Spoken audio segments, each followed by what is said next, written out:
तो hello everyone, स्वागत है आप सभी का सरकारी सफ़र में। आज हम एक नए सफ़र की शुरुआत करने वाले हैं, जो कि है आपका यूपी ट्रिपल एससी पेट 2026 का जो एग्ज़ाम होने वाला है, जिसका नोटिफिकेशन रिलीज हो चुका है और फॉर्म भरने स्टार्ट हो गए हैं। और जिसका एग्ज़ाम जो है ना, वो आपका अक्टूबर में होना प्रस्तावित हो चुका है। अक्टूबर में होना ये तय है। आज हम 2021 से 25 तक के जितने भी PYQs आए हैं पेट के एग्ज़ाम में, उन सभी को देखेंगे। उसके साथ हम थ्योरी भी देखेंगे, यानी कि हम इतिहास हिस्ट्री का जितना भी सिलेबस होता है वो सारा का सारा इम्पोर्टेंट सिलेबस हम इस क्लास में कवर कर लेंगे। PYQs के साथ हम थ्योरी भी करेंगे और धीरे धीरे आगे सभी सब्जेक्ट की क्लासेस आपको मिलती जाएंगी और उन्हें भी हम कवर कर लेंगे। और बाकी पहली क्लास है, इसलिए हम थोड़ा सिलेबस पर और ध्यान दे लेते हैं। आपने हालांकि सिलेबस देख ही लिया होगा, फिर भी एक बार दिखा देते हैं आपको।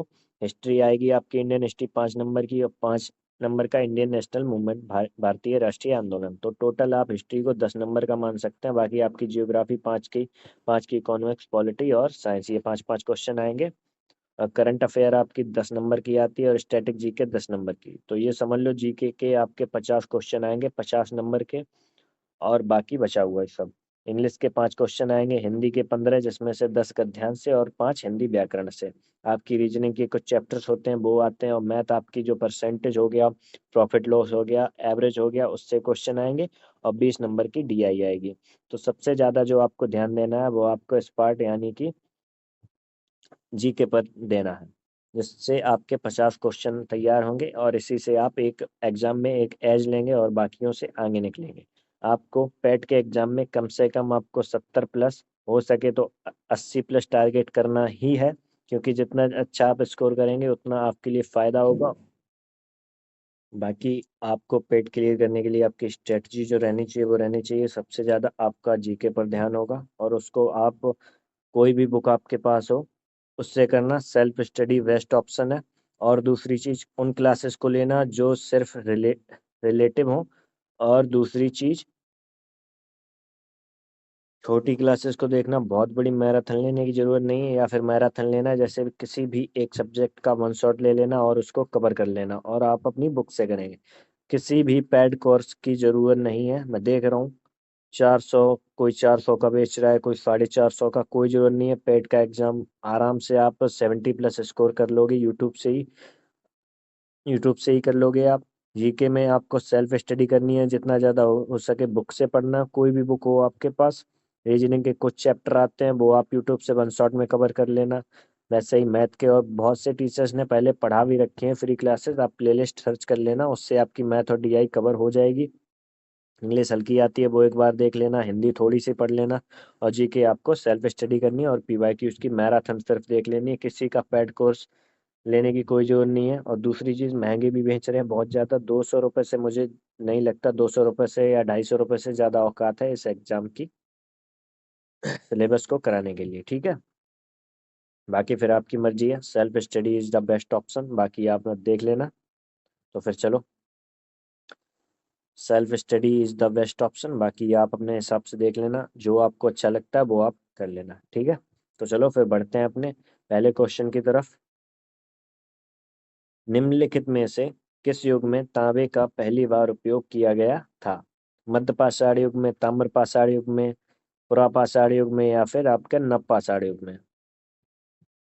हाँ, एक चीज और, इसमें जो आपकी हिस्ट्री आती है, भारतीय राष्ट्रीय आंदोलन जो हो गया वो आपका मॉडर्न हिस्ट्री में चला जाता है। उसके 5 क्वेश्चन अलग से रहते हैं। उसके बाद जो बाकी इंडियन हिस्ट्री का पार्ट बचता है, उसमें से सबसे ज़्यादा जो वेटेज आपका वो एंशियंट हिस्ट्री का है। तो सबसे ज़्यादा आपको एंशियंट हिस्ट्री पर ध्यान देना है इंडियन हिस्ट्री में। और बाकी आपके भारतीय राष्ट्रीय आंदोलन वाली तो चलेगी। जो मध्यकालीन हिस्ट्री होती है वो, उस पर आपको इतना ज़्यादा ध्यान नहीं देना है। आपको एंशियंट हिस्ट्री बहुत अच्छे से पढ़नी है।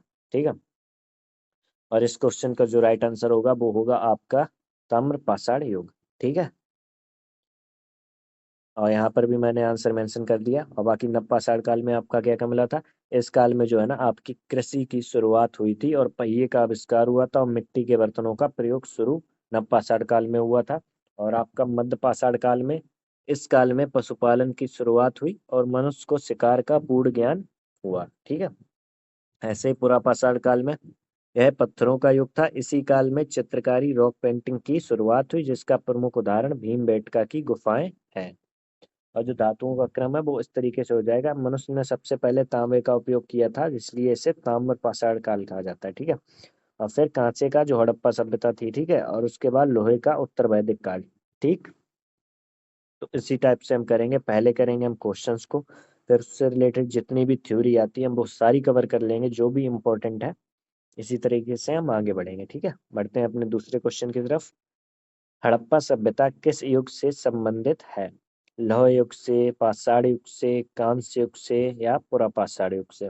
तो ये संबंधित हो जाएगी हड़प्पा सभ्यता आपकी कांस्य युग से। ब्रॉन्ज एज भी इसे कहा जाता है। ठीक है। कांसा जो धातु होता है, ब्रॉन्ज मेटल, ये जो है ना मिश्रित धातु है, और जो जो तांबा और टिन को मिलाकर बनाया जाता है।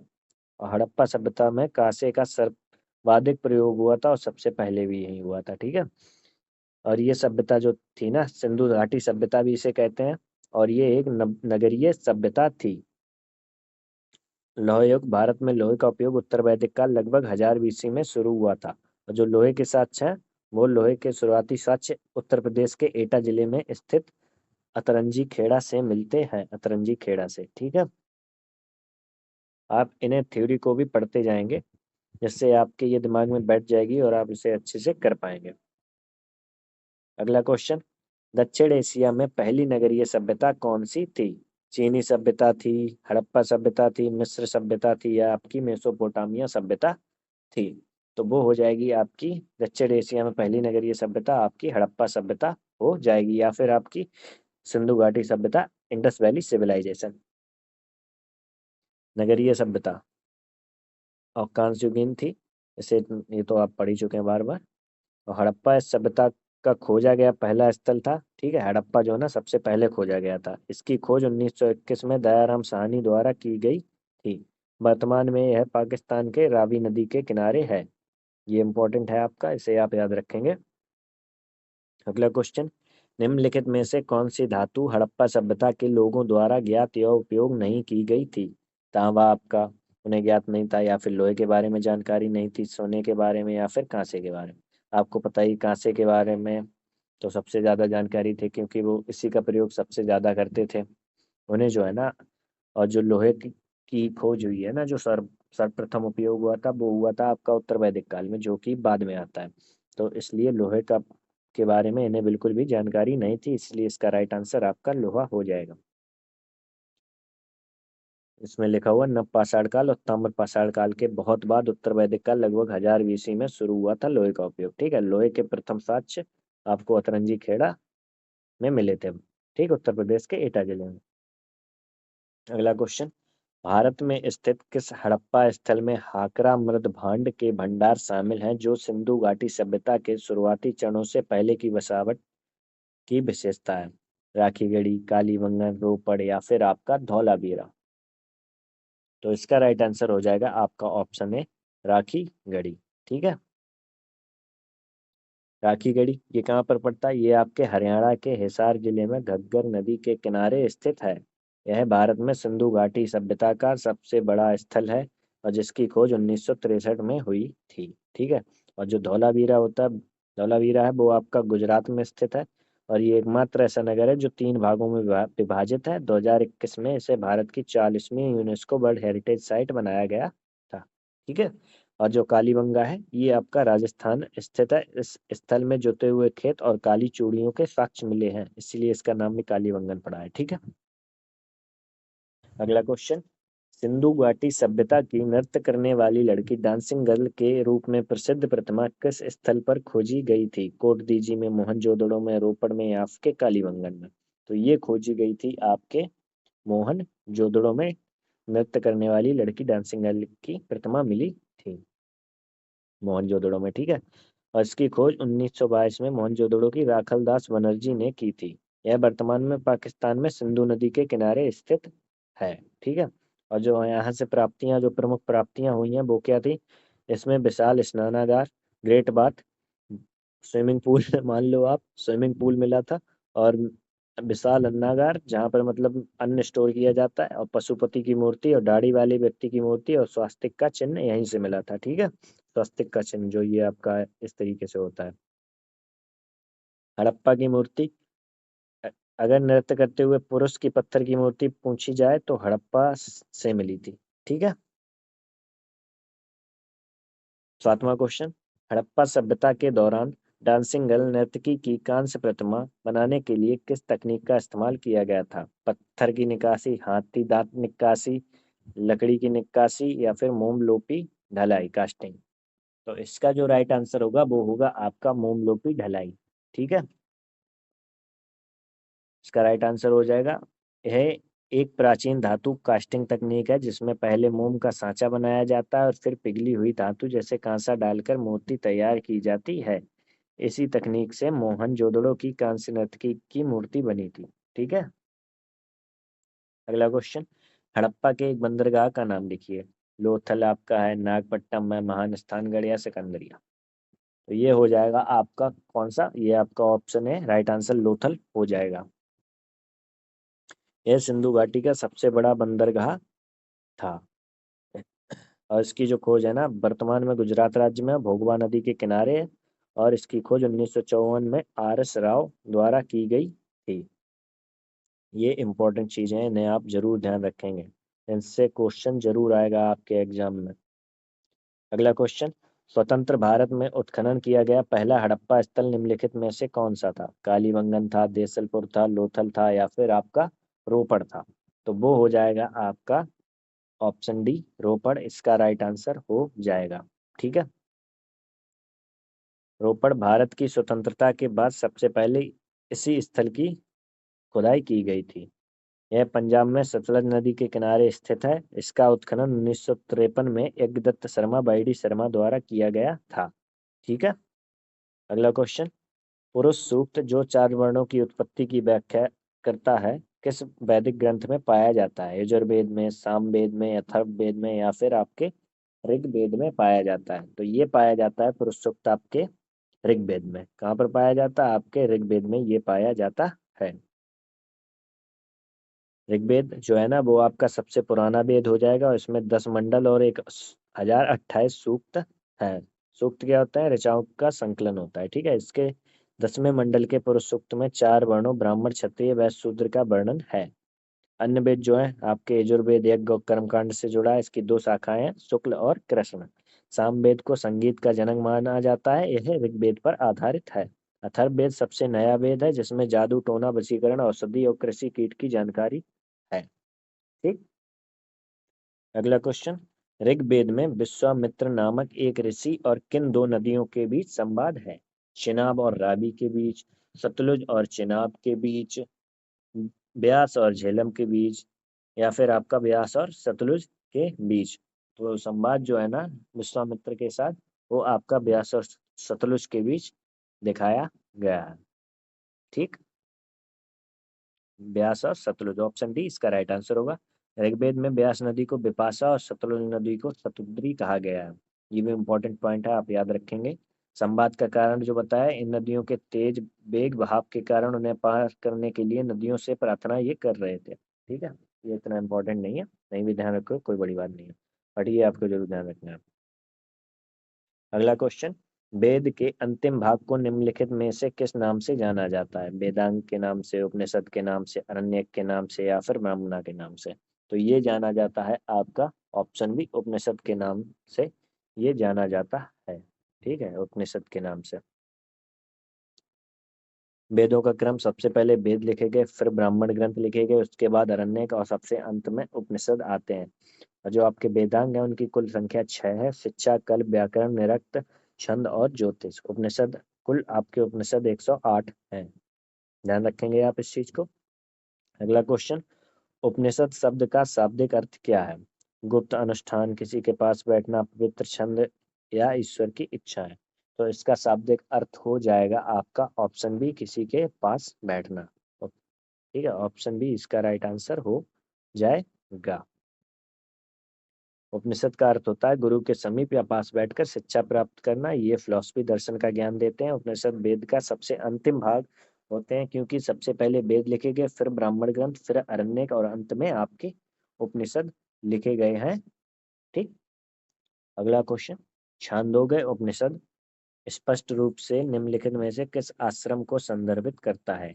केवल गृहस्थ और वानप्रस्थ को, केवल गृहस्थ और ब्रह्मचर्य को, केवल ब्रह्मचर्य और संन्यास को, या फिर ब्रह्मचर्य गृहस्थ और वानप्रस्थ को? तो छांदोग्य उपनिषद संदर्भित करता है आपके ब्रह्मचर्य, ऑप्शन डी, ब्रह्मचर्य गृहस्थ और वानप्रस्थ को करता है। ठीक है। छांदोग्य उपनिषद में केवल पहले 3 आश्रमों की बात की गई है। चौथे आश्रम संन्यास सहित चारों आश्रमों की विस्तृत चर्चा जो है ना आपके जवालोपनिषद में की गई है। कुल उपनिषदों की संख्या 108 है और सबसे बड़ा उपनिषद आपका बृहदार बृहदारण्यक उपनिषद है जिसमें तमसोमा ज्योतिर्गमय का वर्णन है, और सबसे छोटा उपनिषद आपका मांडुक्य उपनिषद है, सबसे पुराना उपनिषद छांदोग्य उपनिषद है। सत्यमेव जयते शब्द जो है ना आपके मुंडको उपनिषद से लिया गया और कठोपनिषद से में एम नचिकेता संवाद आपका दिया गया है। ठीक। आदि पुराण किस तीर्थंकर की संत चरित संग्रह है? पार्श्वनाथ की, नेमिनाथ की, महावीर की, या फिर आपके आदिनाथ की? तो इसमें आपके आदिनाथ के बारे में चर्चा की गई है। ठीक है। आदिनाथ जिन्हें हम ऋषभ देव भी कहते हैं जैन धर्म के आपके प्रथम तीर्थंकर थे, और आदि पुराण ऋषभ देव जी के जीवन पर आधारित है। इसकी रचना 9वीं शताब्दी में संस्कृत भाषा में दिगंबर जैन मुनि आचार्य जिनसेन ने शुरू की थी, लेकिन वे इसे पूरा नहीं कर पाए थे। बाद में इनके शिष्य आचार्य गुणभद्र ने इसे पूरा किया था। ठीक है। अगला क्वेश्चन, 23वें तीर्थंकर पार्श्वनाथ से जुड़ा प्रतीक क्या है? आपका बैल है, शेर है, शंख है, या फिर आपका सांप हो जाएगा? तो इसका राइट आंसर होगा आपका सांप। पार्श्वनाथ से जुड़ा प्रतीक आपका सांप होगा, इसे आप ध्यान रखेंगे। ठीक है। बैल जो है ना आपके प्रथम तीर्थंकर ऋषभ देव जी का प्रतीक है। शेर 24वें तीर्थंकर स्वामी महावीर स्वामी जी का है, और शंख 22वें तीर्थंकर अरिष्टनेमी जी का है। ठीक है। पार्श्वनाथ का जन्म वाराणसी में हुआ। इनके पिता राजा अश्वसेन और माता भामा देवी थी, तथा इनका वंश इक्ष्वाकु था। ठीक है। इक्ष्वाकु वंश से ये संबंधित थे। इन्होंने 84 दिन की तपस्या की और इन्हें निर्वाण सम्मेद शिखर झारखंड में प्राप्त हुआ। इन्होंने 4 शिक्षाएं दी थी: सत्य, अहिंसा, अस्तेय मतलब चोरी ना करना, और परिग्रह धन इकट्ठा ना करना। ठीक है। अगला क्वेश्चन, जैन धार्मिक परंपरा में कितने तीर्थंकर हैं? 14 हैं आपके, 24 हैं आपके, 12 हैं, या फिर आपके 22 हो जाएंगे? तो आपके हो जाएंगे कुल 24 तीर्थंकर आपके थे, और आखिरी कौन थे? आपके महावीर स्वामी। ठीक है। ये लिखा हुआ है। इस बात की प्रामाणिक जानकारी भद्रबाहु द्वारा रचित पुस्तक कल्पसूत्र से मिलती है कि कुल 24 तीर्थंकर ही जैन धर्म में हुए थे। अगला क्वेश्चन, जैन धर्म में 24वें और अंतिम तीर्थंकर किसे माना जाता है? नेमिनाथ को, वर्धमान महावीर को, पार्श्वनाथ को, या फिर आपके ऋषभनाथ को? तो इसका जो राइट आंसर होगा आपके वर्धमान महावीर को 24वां तीर्थंकर माना जाता है। ये ही आपके महावीर स्वामी है। ठीक है। और इनका जन्म कुंडग्राम वैशाली में हुआ था। इनके बचपन का नाम वर्धमान था। इनके पिता का नाम सिद्धार्थ और माता का नाम त्रिशला था, जो लिच्छवी राजा शेटक की बहन थी। ठीक है। इनकी पत्नी का नाम यशोधरा, बेटी का नाम अनोजा प्रियदर्शनी, और दामाद का नाम जमाली था। 19वां क्वेश्चन, महावीर स्वामी को जिनके नाम से जाने जाने जाना जाने लगा, जिनका क्या अर्थ है? जिन के नाम से। ठीक है। ये जिन के नाम से जाना जाता है। भगवान अर्थ है इसका, या फिर विजेता, या फिर अहिंसक, या फिर आपका महान आत्मा? तो इसका जो अर्थ होता है जिनका, इसका होता है विजेता, दी कनकरर। ठीक है। ज्ञान प्राप्ति के बाद महावीर स्वामी को केवलिन और जिन कहा जाने लगा था। ठीक है। जिन का अर्थ होता है विजेता, यानी वह व्यक्ति जिसने अपनी इंद्रियों या इच्छाओं पर विजय प्राप्त कर ली हो। अगला क्वेश्चन, महावीर ने निम्नलिखित में से किस स्थान पर मोक्ष प्राप्त किया और वो सिद्ध बने थे? राजगृह में, कपिलवस्तु में, पावापुरी में, या फिर आपका पुरुषपुरा में? तो इन्हें ज्ञान ज्ञान प्राप्त हुआ था आपके पावापुरी में। ठीक है। पावापुरी में इन्होंने ज्ञान प्राप्त किया, और ये बिहार में है, और दीपावली के दिन इन्हें मोक्ष प्राप्त हुआ था। इसीलिए थारू जनजाति दीपावली को शोक दिवस के रूप में मनाती है, क्योंकि वो जैन धर्म को मानती है। इन्होंने 12 वर्ष तपस्या की और 42 वर्ष की आयु में ऋजुपालिका नदी के किनारे साल वृक्ष के नीचे जाम्बिक ग्राम में ज्ञान कैवल्य प्राप्त किया था। इन्होंने अपना पहला उपदेश राजगीर की विपु लांचल पहाड़ी पर अर्धमागधी भाषा में अपने दामाद जमाली को दिया था। ठीक है, इन्होंने पहला उपदेश अपने दामाद को ही दिया था।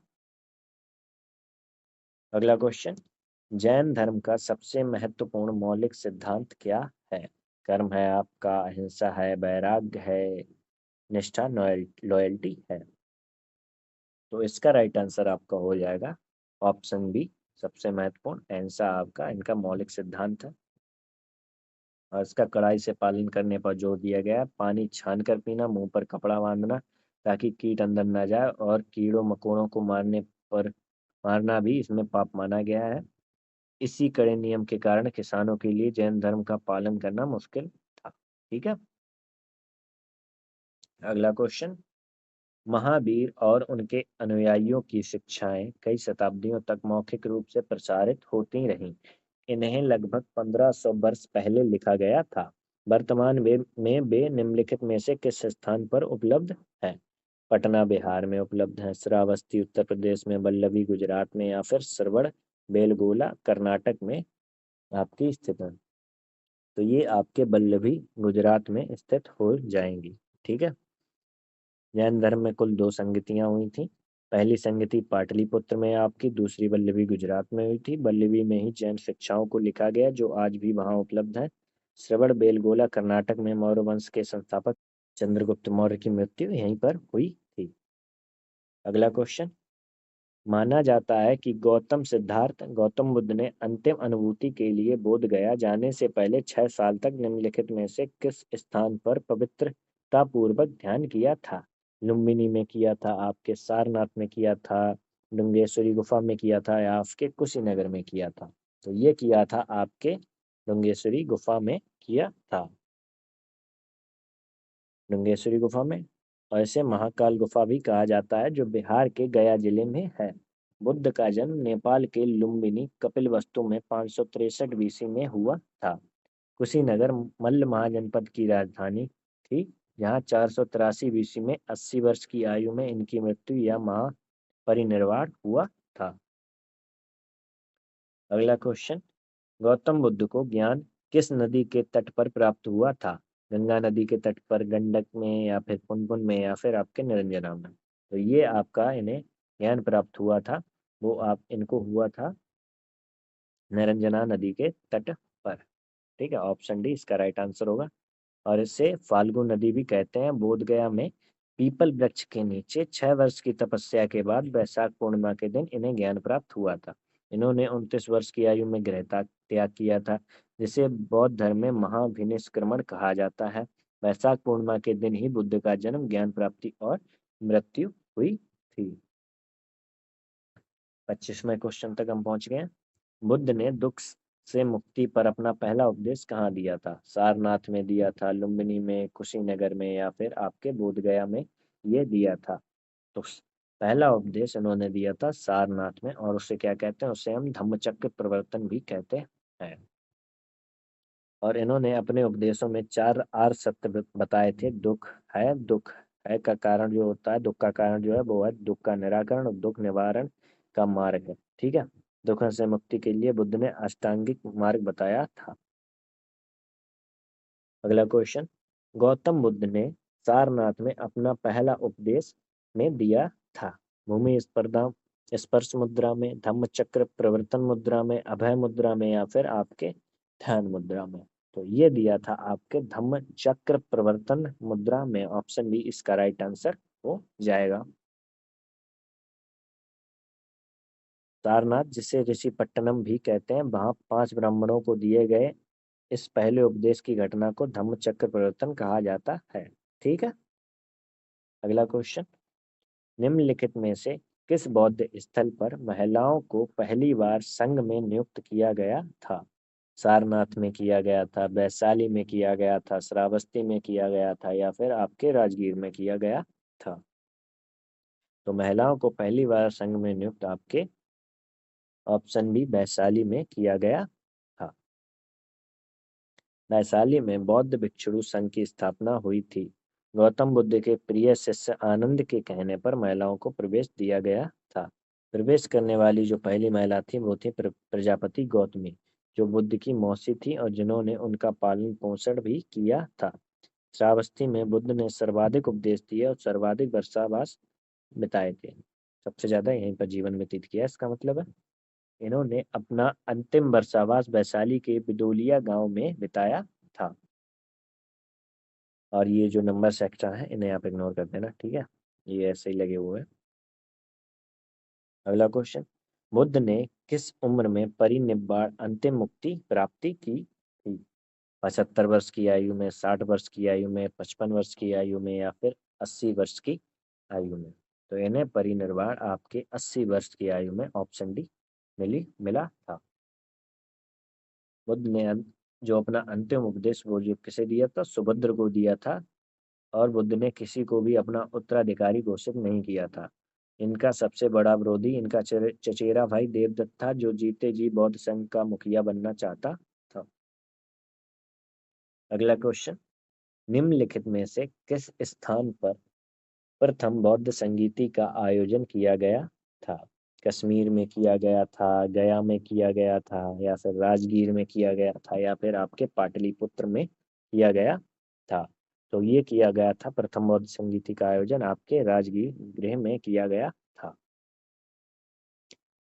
राजगृह में अजात शत्रु के शासनकाल में हुई थी, जिसके अध्यक्ष महाकश्यप थे। ये राजगीर नहीं, ये आपका राजगीर ना होकर ये आपका क्या हो जाएगा? ये आपका राजगृह है, ठीक है, ये राजगृह है, इसे आप ध्यान रखेंगे। टाइपिंग मिस्टेक है। एक्स्ट्रा फैक्टर अपने देख लेते हैं। प्रथम संगीति राजगीर में, इसे समझ लेंगे आप, अजात शत्रु के शासनकाल में हुई थी, जिसके अध्यक्ष आपके महाकश्यप थे। दूसरी संगीति वैशाली में काला अशोक के समय हुई थी, जिसके अध्यक्ष सवाकामी थे। तीसरी संगीति पाटलिपुत्र में सम्राट अशोक के समय, जिसके अध्यक्ष मोगली पुत्र तिस्य थे। चौथी संगीति आपके कुंडलवन कश्मीर में कनिष्क के समय हुई, जिसके अध्यक्ष वसुमित्र और उपाध्यक्ष अश्वघोष थे। और चौथी संगीति में ही बौद्ध धर्म हीनयान और महायान दो भागों में बट गया था। अगला क्वेश्चन, बौद्ध धर्म में त्रिपिटक शब्द का अर्थ क्या है? बुद्ध के 3 पवित्र विहार, 3 टोकरियां या संग्रह जिनमें बौद्ध शिक्षाएं हैं, बुद्ध के 3 अवतार के बारे में, या बुद्ध के 3 प्रथम अनुयायियों के बारे में? तो त्रिपिटक शब्द का जो अध्यक्ष होगा वो होगा 3 टोकरियां या संग्रह जिनमें बौद्ध शिक्षाएं संकलित हैं, ठीक है। और ये बौद्ध धर्म का प्रमुख साहित्य है। यह पाली भाषा में लिखा गया है, क्योंकि पाली उस समय की क्षेत्रीय भाषा हुआ करती थी। त्रिपिटक के किस भाग में बुद्ध की पारंपरिक शिक्षाएं दी गई हैं? विनय पिटक में, दीपवंस में, अधि अभिधम्म पिटक में, या फिर आपके सुत्त पिटक में? तो बुद्ध की पारंपरिक शिक्षाएं आपके ऑप्शन डी सुत्त पिटक में दी गई है। विनय पिटक में बौद्ध भिक्षु और भिक्षुणी संघ संघ में रहने के नियम बताए गए हैं। अधि अभिधम्म पिटक में बौद्ध दर्शन का वर्णन है, और सुत्त पिटक में पारंपरिक बौद्ध शिक्षाएं शामिल की गई हैं। आप इन्हें ध्यान रखेंगे और ये इंपॉर्टेंट है। अगला क्वेश्चन, मौर्य वंश से रिलेटेड, मौर्य वंश का संस्थापक कौन था? कालाशोक था, बिंबिसार, अशोक, या फिर आपके चंद्रगुप्त मौर्य? तो सभी को पता है इनके संस्थापक चंद्रगुप्त मौर्य थे। चाणक्य की मदद से नंद वंश के अंतिम शासक घनानंद की हत्या करके मौर्य वंश की स्थापना चंद्रगुप्त मौर्य ने की थी। और जो काला अशोक है शिशुनाग वंश का शासक था, और बिंबिसार हर्यक वंश का संस्थापक था। अशोक मौर्य वंश का सबसे महान शासक माना जाता है, ठीक है। अगला क्वेश्चन, मौर्यकालीन भारत के विवरण वाली इंडिका के लेखक कौन थे? कौटिल्य, वेन्सांग, पायाहान, या फिर आपके मेगस्थनीज? तो ये हो जाएंगे आपके मेगस्थनीज ने इंडिका नामक पुस्तक लिखी थी। और ये सेल्यूकस निकेटर का दूत था, जो चंद्रगुप्त के मौर्य के दरबार में आया था। और इन्हीं की बेटी से चंद्रगुप्त मौर्य ने विवाह भी किया था। और मेगास्थनीज ने अपनी पुस्तक इंडिका में भारतीय समाज को 7 भागों में विभाजित किया है। इसने पाटलिपुत्र के प्रशासन का वर्णन किया और पाटलिपुत्र को पालिब्रोथा कहा है। कौटिल्य, विष्णुगुप्त या चाणक्य ने अर्थशास्त्र नामक पुस्तक लिखी है जिसका संबंध राजनीति से है। ये चारों पॉइंट आपके इंपॉर्टेंट है, आप इन्हें ध्यान रखेंगे। ठीक है, इंपॉर्टेंट हो जाएंगे आपके। रुद्रदामन के गिरनार शिलालेख में सुदर्शन झील का उल्लेख है जिसका निर्माण किस मौर्य शासक के शासनकाल में हुआ था? अशोक के शासनकाल में, दशरथ मौर्य के शासनकाल में, बिंदुसार के शासनकाल में, या फिर आपके चंद्रगुप्त मौर्य के शासनकाल में? तो ये हुआ था आपके ऑप्शन डी, चंद्रगुप्त मौर्य के शासनकाल में। सुदर्शन झील सौराष्ट्र गुजरात में स्थित है और जिसका निर्माण चंद्रगुप्त के समय उनके राज्यपाल पुष्यगुप्त ने कराया था। जूनागढ़ या गिरनार अभिलेख संस्कृत भाषा का है जिसे रुद्रदमन ने जारी किया था। इस अभिलेख से चंद्रगुप्त मौर्य, रुद्रदामन और अशोक की जानकारी मिलती है। अगला क्वेश्चन, सुदर्शन झील के निर्माण का श्रेय किस मौर्य अधिकारी को दिया जाता है? पुष्यगुप्त को दिया जाता है, भद्रबाहु को दिया जाता है, तोसाफ्सा को दिया जाता है, या फिर आपके चाणक्य को दिया जाता है? तो ये दिया जाता है आपके तोसाफ्सा को दिया जाता है। निर्माण इसका पुष्यगुप्त ने कराया था लेकिन सम्राट अशोक के समय उनके राज्यपाल तोसाफ्सा तुर्क ने इस झील से नहरें निकलवाई थीं। झील का जीर्णोद्धार रुद्रदामन ने करवाया था और पुनः जीर्णोद्धार गुप्त शासक स्कंदगुप्त ने करवाया था। अगला क्वेश्चन, निम्नलिखित में से कौन वह व्यक्ति है जिनका नाम देवानाम प्रियदर्शी भी था? मौर्य सम्राट चंद्रगुप्त का, मौर्य सम्राट अशोक का, गौतम बुद्ध का, भगवान महावीर का? तो ये था आपका ऑप्शन बी, मौर्य सम्राट अशोक को ये कहा जाता था। देवानाम प्रियदर्शी का अर्थ होता है जो देवताओं में प्रिय हो। यह दर्शाता है कि बौद्ध धर्म अपनाने के बाद भी अशोक का बौद्धिक धर्म में विश्वास था। सम्राट अशोक भारत के पहले शासक थे जिन्होंने शिलालेखों के माध्यम से जनता को संदेश दिया था। जैसा कि अगला क्वेश्चन है, जैसा कि अशोक के शिलालेखों में उल्लेख किया गया है, मौर्य साम्राज्य में राजधानी पाटलिपुत्र और अन्य 4 प्रांतीय केंद्रों सहित 5 प्रमुख राजनीतिक केंद्र थे। निम्नलिखित में से कौन सा प्रांतीय केंद्र नहीं था? सुवर्णगिरी नहीं था, तक्षशिला नहीं था, इंद्रप्रस्थ नहीं था, या फिर आपका उज्जैनी नहीं था? तो वो आपका इंद्रप्रस्थ नहीं था, प्रांतीय केंद्र इंद्रप्रस्थ आपका नहीं था। और इसके 5 जो प्रमुख केंद्र थे उसमें था आपका पाटलिपुत्र जो राजधानी थी, सुवर्णगिरी था, तक्षशिला था, उज्जैनी था और तोसली था। तोसली कलिंग की राजधानी थी और इंद्रप्रस्थ इन 5 केंद्रों में शामिल नहीं था। ठीक है, अगला क्वेश्चन, चरक संहिता सब संबंधित है गणित से, वास्तुकला से, चिकित्सा से, राजनीति से? तो चरक संहिता आपकी ऑप्शन सी चिकित्सा से संबंधित हो जाएगी। चिकित्सा से ये संबंधित पुस्तक है और ये महर्षि चरक कुषाण वंश के सबसे प्रसिद्ध शासक कनिष्क के दरबारी चिकित्सक थे। कनिष्क के दरबार में नागार्जुन शून्यवाद के जनक और अश्वघोष बुद्धचरित के रचयिता भी रहते थे। ठीक है, अगला क्वेश्चन, निम्नलिखित में से किस शासक के दरबारी कवि हरिसेन थे? चंद्रगुप्त के, समुद्रगुप्त के, स्कंदगुप्त के, या फिर कुमारगुप्त के? तो वो हो जाएंगे आपके ऑप्शन बी, हरिसेन आपके समुद्रगुप्त के दरबारी कवि थे। अतिरिक्त समुद्रगुप्त को भारत का नेपोलियन कहा जाता है और ये संगीत प्रेमी थे और सिक्कों पर बीड़ा बजाते हुए दिखाए गए हैं, इसीलिए इन्हें कविराज भी कहा जाता है। ये विष्णु उपासक थे इसलिए इन्होंने परम भागवत की उपाधि भी धारण की थी। स्कंदगुप्त को फूड विजेता कहा जाता है और कुमारगुप्त प्रथम ने नालंदा विश्वविद्यालय बनवाया था। ये सारे के सारे पॉइंट आपके इम्पोर्टेंट हैं, जरूर आप ध्यान रखेंगे और ये आपके एग्जाम में जरूर आएंगे। समुद्रगुप्त की प्रशस्ति, अगला क्वेश्चन, समुद्रगुप्त की प्रशस्ति संस्कृत में एक कविता के रूप में किस कवि द्वारा रचित थी जिसे इलाहाबाद में अशोक स्तंभ पर अंकित किया गया था? भारवी, भास, हरिसेन, या फिर बाण भट्ट? तो ये थे आपके हरिसेन, ऑप्शन सी राइट आंसर हो जाएगा। प्रयाग प्रशस्ति अभिलेख में हरिसेन ने समुद्रगुप्त के विजय अभियानों का विस्तृत वर्णन किया है। अब बाण भट्ट जो है ना हर्षवर्धन के दरबारी कवि थे जिन्होंने हर्षचरित और कादंबरी की रचना की थी। अगला क्वेश्चन, निम्नलिखित में से किस शासक के दरबार में बहुत से विद्वानों को नवरत्न के रूप में अलंकृत किया गया था? चंद्रगुप्त सेकंड के, हर्षवर्धन के, श्रीगुप्त के या फिर आपके समुद्रगुप्त के? तो ये किए गए थे आपके चंद्रगुप्त सेकंड के टाइम पर।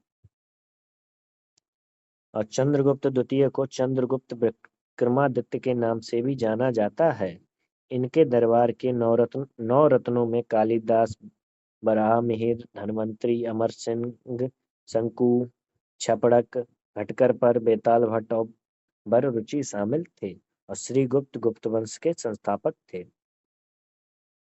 अगला क्वेश्चन, भारतीय इतिहास में धन्वंतरी कौन थे? गुप्त काल के एक प्रसिद्ध खगोल शास्त्री और गणितज्ञ, हर्ष के समय एक प्रसिद्ध नाटककार, चंद्रगुप्त विक्रमादित्य की सभा को सुशोभित करने वाले प्रसिद्ध चिकित्सक या फिर चंद्रगुप्त मौर्य के प्रसिद्ध सेनापति? तो ये थे आपके ऑप्शन सी, चंद्रगुप्त विक्रमादित्य की शोभा को सुशोभित करने वाले प्रसिद्ध चिकित्सक ये थे।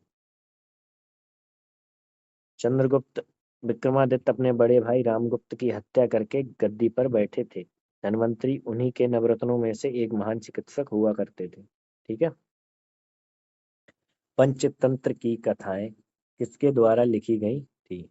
तुलसीदास के द्वारा, वाल्मीकि के द्वारा, वेदव्यास के द्वारा या फिर विष्णु शर्मा जी के द्वारा? तो ये लिखी गई थी आपके विष्णु शर्मा जी के द्वारा पंचतंत्र की कथाएं लिखी गई थी। तुलसीदास ने रामचरितमानस जो है ना अवधी भाषा में लिखी है। वाल्मीकि ने रामायण संस्कृत में लिखी है जिसे सबसे पुराना महाकाव्य माना जाता है। वेद व्यास ने महाभारत की रचना की है जिसे जय संहिता भी कहते हैं। इसमें 18 पर्व हैं और यह विश्व का सबसे बड़ा महाकाव्य है। अगला क्वेश्चन, निम्नलिखित में से कौन सी हर्षवर्धन की पहली राजधानी थी? पाटलिपुत्र थी, थानेसर थी, वैशाली थी या फिर मगध थी? तो वो थी आपकी थानेसर और ये आपके हरियाणा में पड़ती है। ऐसा लिख देता हूँ मैं, हरियाणा में है। हर्षवर्धन का जो संबंध था वो पुष्यभूति वंश या वर्धन वंश से था जिसके संस्थापक पुष्यभूति थे। इस वंश के 3 प्रसिद्ध शासक हुए, प्रभाकर वर्धन, राज्यवर्धन और हर्षवर्धन। थानेश्वर वर्तमान में हरियाणा में पड़ता है। मगध सबसे शक्तिशाली महाजनपद था जिसकी राजधानी पाटलिपुत्र थी और वैशाली वज्जी महाजनपद की राजधानी थी जहां विश्व का पहला गणतंत्र स्थापित हुआ था। और थानेश्वर से फिर उसने जो है ना कन्नौज को अपनी राजधानी बनाया था। किसे? कन्नौज को अपनी राजधानी बनाया था। ठीक है, जैसे इत्र नगरी के नाम से भी जाना जाता है कन्नौज।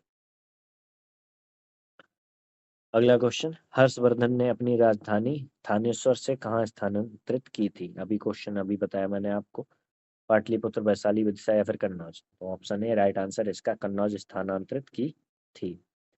और इसी के साथ आपके प्राचीन भारत एंशियंट हिस्ट्री में इतने ही क्वेश्चन आपके पूछे गए हैं। 45 क्वेश्चन पूछे गए हैं। मैं आपको 2021 से 25 तक का करा रहा हूँ जिसमें 14 शिफ्ट होती हैं और जिसमें कुल 70 क्वेश्चन आपके बनते हैं। कितने क्वेश्चन बनते हैं? 70 क्वेश्चन बनते हैं जिसमें से 45 आपके प्राचीन भारत से आए हैं। तो आप इसका वेटेज देख सकते हो। तो इसी हिसाब से आपको एंशियंट हिस्ट्री पे सबसे ज़्यादा फोकस प्राचीन भारत पे ही करना है। तो ठीक है, फिर अपने बढ़ते हैं अपने अगले अध्याय की ओर। और ये एक्स्ट्रा फैक्ट भी अभी पढ़ने बाकी हैं, सॉरी। थानेश्वर से कन्नौज स्थानांतरित की और पाटलिपुत्र को सबसे पहले राजधानी के रूप में उदयन ने बसाया था, लेकिन इसके महत्व को सबसे पहले अजातशत्रु ने समझा था। हर्षवर्धन ने स्वयं 3 नाटक लिखे थे, नागानंद, रत्नावली और प्रियदर्शिका। इसलिए चौडल ने हर्ष को साहित्यिक हर्ष कहा है। अब हम बढ़ चुके हैं अपने अगले अध्याय मध्यकालीन भारत की ओर। मध्यकालीन भारत, मिडिवल हिस्ट्री। ठीक है। अकबरनामा का डैश खंड अकबर के प्रशासन, घर, सेना, राजस्व और उसके साम्राज्य के भूगोल से संबंधित है, जिसे आईने अकबरी के नाम से जाना जाता है। कौन सा खंड है? पहला खंड है, दूसरा खंड है, चौथा खंड है या फिर आपका तीसरा खंड हो जाएगा? तो वो खंड होता है आपका ऑप्शन डी तीसरा, इसका वो खंड हो जाएगा। अकबरनामा 3 भागों में विभाजित है। पहले भाग में अकबर के पूर्वजों की जानकारी है, दूसरे भाग में अकबर के शासन की घटनाएं हैं और तीसरे भाग को आईने अकबरी कहा जाता है। इसे अबुल फजल ने 7 वर्षों में लिखा था, जो अकबर के नवरत्नों में शामिल थे। 1582 में अकबर द्वारा चलाए गए दीन ए इलाही धर्म के प्रधान पुरोहित भी अबुल फजल ही थे। 1602 में जहांगीर के कहने पर वीर सिंह बुंदेला ने अबुल फजल की हत्या कर दी थी। अगला क्वेश्चन, भारत में शासन करने वाले दिए गए शासकों का कालानुक्रम सही क्रम क्या है? तो सबसे पहले आपका इल्तुतमिश आया था, फिर आया था आपका अलाउद्दीन खिलजी, और उसके बाद आया आपका शेर शाह सूरी, फिर आया आपके अकबर। तो इसका जो सही क्रम हो जाएगा वो हो जाएगा 4, 3, 1 और 2। ऑप्शन सी इसका राइट आंसर हो जाएगा। इल्तुतमिश का जो शासनकाल है वो 1210 से 1236 तक था, और 1236 से 40 तक रजिया सुल्तान, जो एकमात्र महिला शासक थी, वो बैठी थी। अलाउद्दीन खिलजी का शासनकाल 1296 से 1316 तक था। शेर शाह सूरी का शासनकाल 1540 से 1535 तक था, और अकबर का शासनकाल 1556 से 1605 तक था। अगला क्वेश्चन, शिवाजी की मृत्यु के बाद मराठा राज्य में प्रभावी शक्ति चित्पावन ब्राह्मणों के एक परिवार के पास थी, जिन्होंने शिवाजी के उत्तराधिकारियों को पेशवा या प्रधानमंत्री के रूप में सेवा दी थी। कौन सा शहर मराठा साम्राज्य की राजधानी बन गया था? नासिक, सतारा, पुणे या फिर नागपुर? तो वो बन गया था आपका पुणे इनकी राजधानी बन गया था। और पेशवाओं का संबंध मुख्य रूप से पुणे से था। राजा राम जी के समय 1699 में सतारा राजधानी बनी, लेकिन पेशवाओं के उदय के बाद शक्ति का केंद्र पुणे ही हो गया था। प्रथम पेशवा आपके बालाजी विश्वनाथ थे, 1713 से 1720, जो एक चित्पावन ब्राह्मण थे। इनके बेटे बाजीराव प्रथम ने पेशवा के पद को वंशानुगत बना दिया था, और पेशवा शक्ति को सबसे ज्यादा बढ़ावा साहू जी महाराज के समय मिला था। 1722 में डैश की सूबेदारी सवाई राजा जयसिंह को दी गई थी? लखनऊ की, आमेर की, आगरा की या फिर मालवा की? तो ये दी गई थी आपके आगरा की, इन्हें दी गई थी। राजा जयसिंह जो थे आमेर के राजा थे, और इन्हें सवाई की उपाधि और तो ये जो सूबेदारी थी वो थी आपके, इन्हें मिली थी आगरा की सूबेदारी। ठीक है, ऑप्शन सी राइट आंसर हो जाएगा। और जो राजा जयसिंह थे आमेर के राजा थे, और इन्हें सवाई की उपाधि औरंगजेब ने दी थी, जबकि आगरा की सूबेदारी इन्हें मोहम्मद शाह ने दी थी। इन्होंने अपनी राजधानी जयपुर को बनाया, जिसे गुलाबी नगरी कहते हैं। इन्होंने 5 जगहों पर खगोलीय वेधशालाएं या जंतर मंतर बनवाई, जो दिल्ली, मथुरा, उज्जैन, जयपुर और वाराणसी में है। ठीक है, अगला क्वेश्चन, खिज्र खां दिल्ली का शासक था, निम्नलिखित में से किस राजवंश से संबंधित था? तुर्की राजवंश से, तुगलक राजवंश से, सैयद राजवंश से या फिर लोधी राजवंश से? तो खिज्र खां आपका सैयद राजवंश से संबंधित था। किससे? सैयद राजवंश से संबंधित था। दिल्ली सल्तनत पर 5 वंशों ने शासन किया, जिसमें गुलाम वंश 1206 से 1290 का संस्थापक कुतुबुद्दीन ऐबक था। खिलजी वंश 1290 से 1320 तक रहा था, और इसका संस्थापक जलालुद्दीन फिरोज खिलजी था। तुगलक वंश का संस्थापक 1320-1314 का गयासुद्दीन तुगलक था, और सैयद वंश का संस्थापक खिज्र का था, 1414 से 1451 तक रहा था। और लोधी वंश 1451 से 1526 का संस्थापक बहलोल लोधी था। अगला क्वेश्चन, निम्नलिखित मराठा प्रमुखों का उनके क्षेत्रों के संबंधों से सही मिलान कीजिए। तो सिंधिया थे आपके नागपुर से थी थे, ठीक है। और जो आपके होलकर, सॉरी सॉरी सिंधिया जो है ना, वो आपके उज्जैन ग्वालियर से संबंधित है। तो एक का सी हो जाएगा, एक का सी ऑप्शन बी में है। तो ये आपका ए कट गया, सी कट गया, ऑप्शन बी और डी बचे हुए। होलकर आपके इंदौर से हो जाएंगे। आपके गायकवाड़ जो है ना वो आपके बड़ौदा से हो जाएंगे। भोसले जो है ना वो आपके नागपुर से संबंधित है। ठीक है, तो इसमें सी दिया गया है, इसमें बी। तो ऑप्शन डी इसका राइट आंसर हो जाएगा। ठीक है, सिंधिया का संबंध उज्जैन और बाद में ग्वालियर से था। होलकर का संबंध इंदौर से था। गायकवाड़ का संबंध बड़ौदा गुजरात से था। भोसले का संबंध नागपुर से था। पेशवाओं का संबंध मुख्य रूप से पुणे से था। अगला क्वेश्चन, मुगल सम्राट बाबर ने निम्नलिखित में से किस स्थान पर राणा सांगा और उनके सहयोगियों को हराया था? खानवा में, चौसा में, चंदेरी में या फिर मालवा में? तो ये हराया था इन्हें खानवा में। कहाँ पर हराया था? खानवा में हराया था। कहाँ हराया था? खानवा में हराया था। 1526 में पानीपत का प्रथम युद्ध बाबर और इब्राहिम लोदी के बीच में हुआ, जिसमें बाबर जीता था।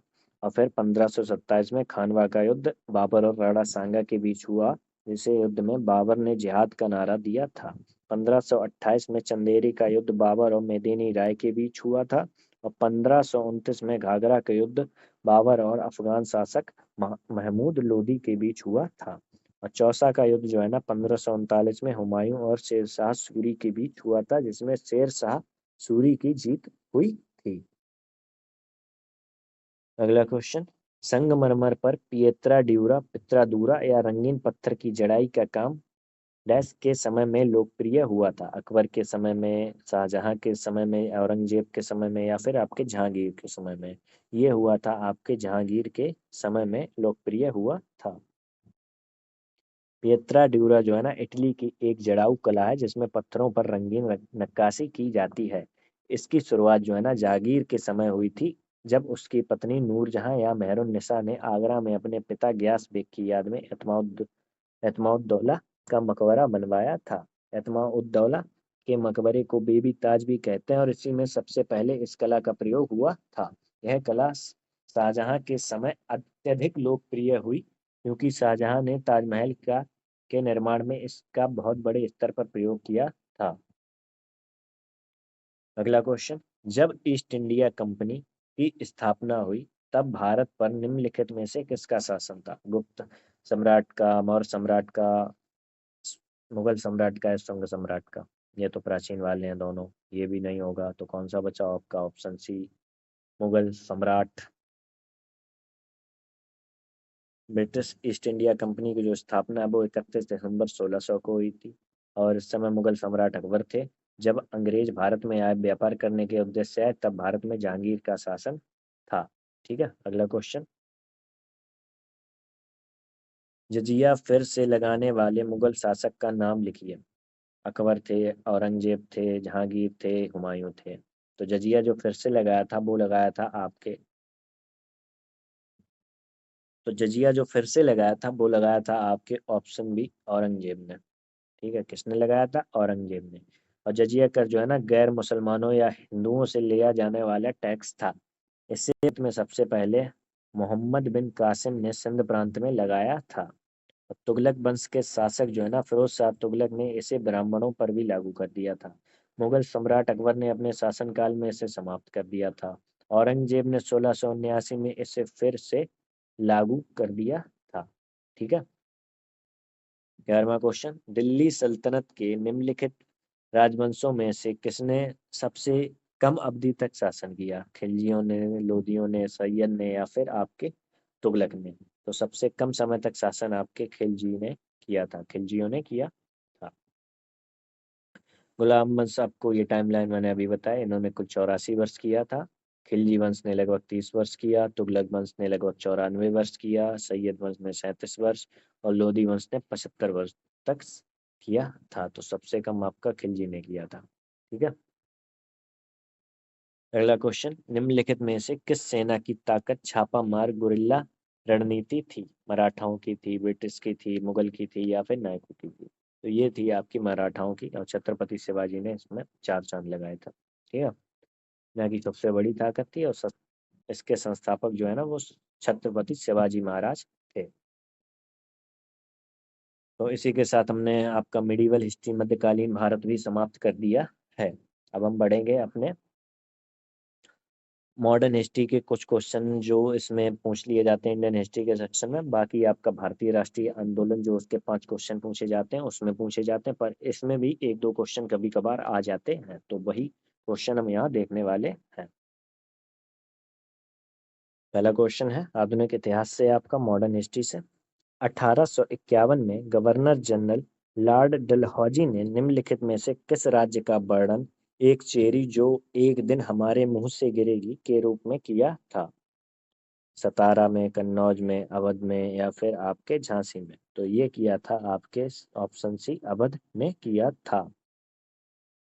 डलहौजी ने 1856 में कुशासन का आरोप लगाकर अवध का विलय जो है ना ब्रिटिश साम्राज्य में कर लिया था। इस समय अवध के नवाब वाजिद अली शाह थे और डलहौजी के समय 1854 में वुड डिस्पैच आया, जिसे भारतीय शिक्षा का मैग्ना कार्टा भी कहा जाता है।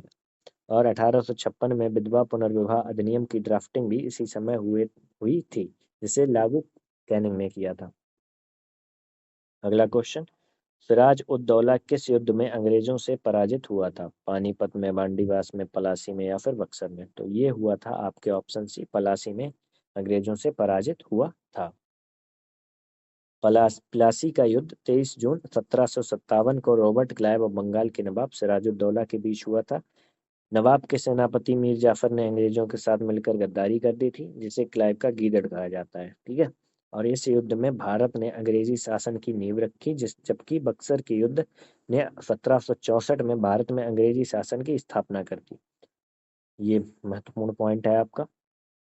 बांडीवास का युद्ध 1760 में अंग्रेज और फ्रांसीसियों के बीच हुआ, जिसमें फ्रांसीसी जो है ना हार गए थे। अगला क्वेश्चन, इनमें से कौन हड़प नीति का कट्टर समर्थक था? Lord Hastings, Lord Minto, Lord Dalhousie या फिर आपका लॉर्ड वेले जली? तो इसका कट्टर समर्थक आपका ऑप्शन सी लॉर्ड डलहौजी था। हड़प नीति को व्यपगत का सिद्धांत या डॉक्ट्राइन ऑफ लैप्स भी कहते हैं, जिसमें दत्तक पुत्र को उत्तराधिकारी नहीं माना जाता था। डलहौजी ने सतारा में 1848, जयपुर और संभल 1849, उदयपुर 1852 और झांसी 1853-54 और नागपुर 1854 में इसके तहत विलय कर लिया था। और सहायक संधि को बेलेचली ने प्रसिद्ध किया था, लेकिन इसका जनक फ्रांसीसी गवर्नर डुप्ले था। सहायक संधि को स्वीकार करने वाला पहला राज्य जो है ना आपका हैदराबाद था। अगला क्वेश्चन, बंगाल के प्रथम गवर्नर जनरल कौन थे? लॉर्ड रिपन थे, लॉर्ड लेटन थे, लॉर्ड वारन हेस्टिंग थे या फिर आपके लॉर्ड क्लाइव थे? तो वो थे आपके लॉर्ड वारन हेस्टिंग्स आपके बंगाल के प्रथम गवर्नर जनरल थे। वारन हेस्टिंग्स 1773 के रेगुलेटिंग एक्ट के तहत बंगाल का पहला गवर्नर जनरल बना था और क्लाइव द्वारा बंगाल में शुरू किए गए द्वैत शासन को 1772 में वारन हेस्टिंग्स ने समाप्त किया था। इसी के समय 1774 में कलकत्ता में पहले सुप्रीम कोर्ट की स्थापना हुई, जिसके मुख्य न्यायाधीश एलिजा इम्पे थे। बंगाल का प्रथम गवर्नर रॉबर्ट क्लाइव था। भारत का प्रथम गवर्नर जनरल विलियम बेंटिक था और भारत का प्रथम वायसराय कैनिंग था। निम्न का मिलान करें। तो ब्रह्म समाज है, इसमें रामकृष्ण मिशन है, आर्य समाज और सत्य शोधक समाज हो जाएगा आपका। ये आपके ऑप्शंस दिए गए हैं। तो ब्रह्म समाज जो है ना वो आपका किसने की थी? राजा राम मोहन राय ने की थी। और आपके रामकृष्ण समाज मिशन जो था वो स्वामी विवेकानंद जी का था। और आर्य समाज की स्थापना दयानंद सरस्वती ने की थी और सत्य शोधक समाज की स्थापना आपके ज्योतिबा राव फुले जी ने की थी। तो इसका जो राइट आंसर होगा वो हो जाएगा आपका ऑप्शन बी। ऑप्शन बी इसका राइट आंसर हो जाएगा। ब्रह्म समाज 1828 में राजा राम मोहन राय, रामकृष्ण मिशन 1897 में स्वामी विवेकानंद, आर्य समाज 1875 में दयानंद सरस्वती और सत्य शोधक समाज 1873 में ज्योतिबा राव फूले द्वारा स्थापित किया गया था। के श्रीधरालु नायडू ने केशव चंद्र सेन की प्रेरणा से 1864 में मद्रास में वेद समाज की स्थापना की थी, जिसे दक्षिण भारत का ब्रह्म समाज भी कहा जाता है। अगला क्वेश्चन, भारत के किस राज्य पर डलहौजी द्वारा कब्जा करना ब्रिटिश आक्रमण का सबसे अनुचित कार्य था? जयपुर, सतारा, झांसी या फिर अवध? तो वो था आपका अवध। अवध इसका राइट आंसर होगा। अवध का विलय डलहौजी के अनुचित कार्यों में गिना जाता है। इसे हड़प नीति के तहत नहीं बल्कि जबरदस्ती कुशासन या अवस्था का अव्यवस्था का झूठा आरोप लगाकर ब्रिटिश साम्राज्य में मिलाया गया था। सॉरी चीफ, थोड़ी सी गड़बड़ हो गई।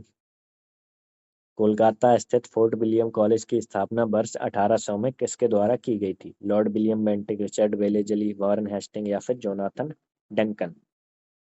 तो इसका राइट आंसर होगा आपका रिचर्ड वेलेजली।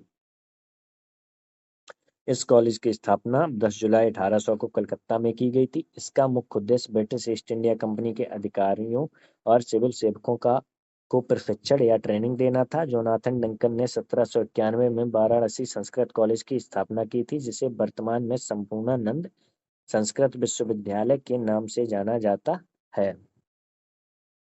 अगला क्वेश्चन, निम्नलिखित में से कौन सा 1892 के सुधारों का विस्तार था? भारत सरकार अधिनियम 1935, वेवेल योजना 1945, 1909 का परिषद अधिनियम या फिर आपका भारत सरकार अधिनियम 1919? तो ये इसका राइट आंसर होगा आपका वेवेल योजना, जो 1945 में आई थी। 1909 के अधिनियम को मार्ले मिंटो सुधार भी कहते हैं, जैसे मार्ले भारत सचिव और मिंटो वाइसराय थे। ठीक है। इसी अधिनियम के तहत मुसलमानों के लिए प्रथम निर्वाचक मंडल की शुरुआत हुई थी। यहीं से अंग्रेजों ने भारत में फूट डालो और राज करो की नीति के तहत सांप्रदायिकता को बढ़ावा दिया था। अपना 9वां क्वेश्चन, निम्नलिखित में से किसे अंग्रेजों द्वारा शुरू किए गए सबसे महत्वपूर्ण योगदानों में से एक माना जाता है? शिपिंग को, रेलवेज को, वृक्षारोपण और खान को या फिर बैंकिंग और बीमा को? तो इसे माना जाता है आपका रेलवेज को अंग्रेजों का एक महत्वपूर्ण योगदान माना जाता है। और जो भारत में पहली ट्रेन है वो डलहौजी के समय 16 अप्रैल 1853 को मुंबई से ठाणे के बीच 34 किलोमीटर की दूरी पर चलाई गई थी।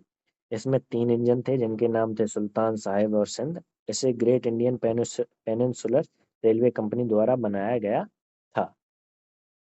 ये इंपॉर्टेंट पॉइंट है, आप ध्यान रखेंगे। अगला क्वेश्चन, ब्रिटिश ने निम्नलिखित में से किस भाषा को भारतीय समाज में प्रस्तुत करने की उत्सुकता दिखाई? संस्कृत को, हिंदी को, अंग्रेजी को या फिर फारसी को? तो वो दिखाई थी आपके अंग्रेजी दिखाई होगी, क्योंकि अंग्रेज हैं भाई। ब्रिटिश सरकार ने उच्च शिक्षा भी अंग्रेजी भाषा में ही देने पर जोर दिया था। वे ऐसे भारतीय बनना चाहते थे जो दिखने में तो भारतीय बनाना चाहते थे जो दिखने में भारतीय हो, लेकिन दिमाग और सोच से पूरी तरह अंग्रेज हो।